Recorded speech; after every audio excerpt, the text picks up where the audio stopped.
देश में कोरोना के नए मामलों में बढ़ोतरी देखी जा रही है। दिल्ली और मुंबई के बाद अब कोरोना ने केरल सरकार को चिंता में डाल दिया। केरल में गुरुवार को कोविड-19 के 765 नए केस दर्ज किए गए। कोरोना के सबसे ज्यादा केस एर्नाकुलम और राजधानी तिरुवनंतपुरम में सामने आए। कोविड-19 के मामलों में तेजी आने के बाद सरकार अलर्ट हो गई है। स्वास्थ्य मंत्री वीना जॉर्ज के मुताबिक जीनोम सीक्वेंसिंग के लिए भेजे गए ज्यादातर मामलों में ओमिक्रॉन पाया गया। मंत्री ने जीनोम सीक्वेंसिंग बढ़ाने के भी निर्देश दिए। केरल में फरवरी के दौरान कोरोना के मामले बहुत कम थे, लेकिन मार्च के महीने में मामलों में बढ़ोतरी देखने को मिल रही है।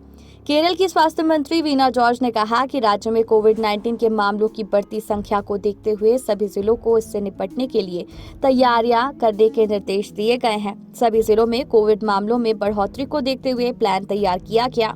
प्राइवेट अस्पतालों को पहले की तरह ही कोविड मामलों की सटीक रिपोर्ट देने के लिए कहा गया है। किन्हें सावधान रहने की जरूरत?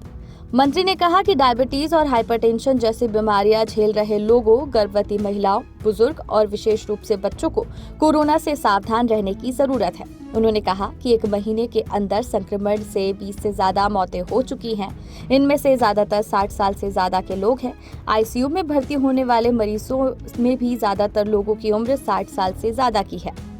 मंत्री वीना जॉर्ज ने कहा कि निजी अस्पतालों में मुख्यालयों को कोविड मरीजों के लिए अलग से बेड रिजर्व करने को कहा गया है। इसके साथ ही केरल मेडिकल सर्विस कॉर्पोरेशन को जरूरत का अनुमान लगाने के लिए परीक्षण किट और सुरक्षा उपकरण तैयार करने का निर्देश भी दिया गया है।